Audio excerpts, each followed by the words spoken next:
Timothy Ronald. Mungkin nama ini udah nggak asing lagi ya. Kontennya seringkali ya bikin heboh. Tapi sadar nggak sih di balik semua itu sebenarnya ada sebuah filosofi yang cukup kompleks. Nah di sini kita bakal coba bedah bareng-bareng biar lebih gampang dicerna. Oke, kita mulai dari sini ya. Quote dari Timothy Ronald sendiri. Ini tuh intinya. Buat dia, ini bukan cuma soal bikin konten viral atau flexing. Bukan. Ini soal siapa yang pegang kendali cerita. Semua strategi yang akan kita bahas nanti, akarnya tuh dari sini. Argumen utamanya dia tuh begini. Coba bayangin deh masa depan. Saat teknologi udah canggih banget, kebutuhan dasar kita, makanan, pakaian, semuanya jadi super murah. Kalau udah gitu, apalagi dong yang berharga?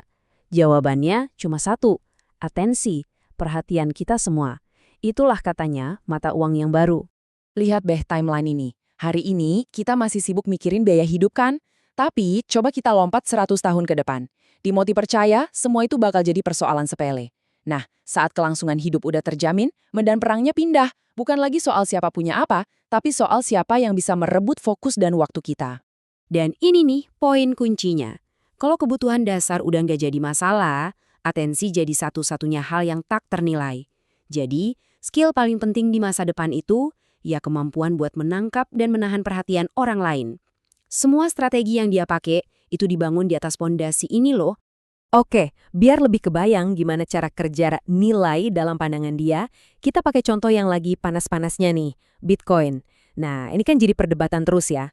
Bitcoin ini sebenarnya menciptakan nilai baru atau jangan-jangan cuma mindahin duit dari satu kantong ke kantong lain? Sebelum kita lanjut lebih jauh, kita harus paham dulu satu konsep penting ini. Zero-sum game. Gampangnya gini, ini tuh kayak main catur atau poker. Kalau saya menang, berarti ada orang lain yang kalah. Duitnya nggak nambah, cuma pindah tangan. Nggak ada nilai baru yang diciptakan sama sekali. Nah, disinilah letak kerumitan Bitcoin. Kita harus bisa misahin dua hal. Di satu sisi, ada teknologinya. Teknologi di balik Bitcoin ini bisa menciptakan nilai baru buat banyak orang, ya kan? Ini yang kita sebut positive sum. Tapi, di sisi lain, ada aktivitas tradingnya. Jual beli Bitcoin di market. Nah, ini murni zero sum. Kalau ada trader yang untung, pasti ada trader lain yang buntung. Masalahnya, orang sering banget nyampur adukin dua hal ini. Ini keren banget buat ngejelasin poin tadi. Kenapa nilainya nol? Ya karena nilainya itu murni ada karena ada orang lain yang mau beli. Beda sama saham perusahaan yang bisa ngasih dividen, nilai Bitcoin itu ditentukan oleh, ya permintaan pasar. Nggak ada yang mau, ya nilainya nol.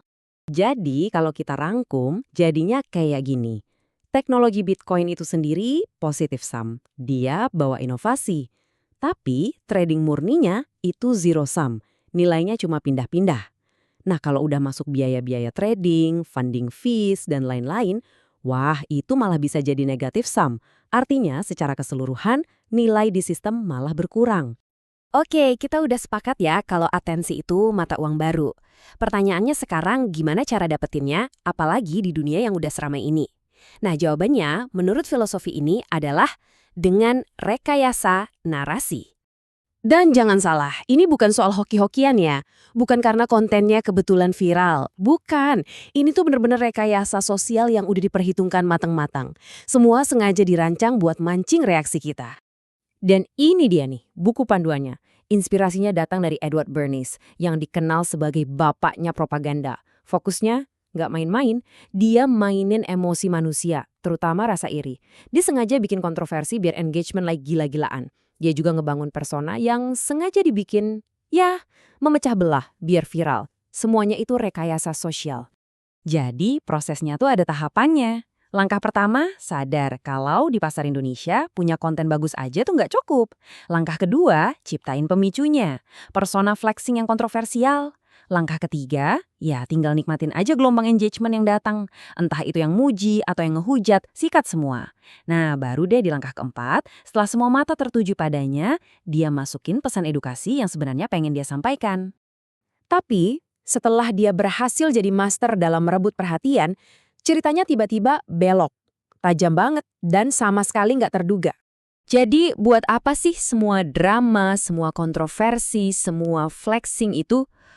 Menurut pengakuannya, semua itu cuma alat buat mencapai tujuan akhir, yaitu sebuah misi buat ngebangun 1.000 sekolah.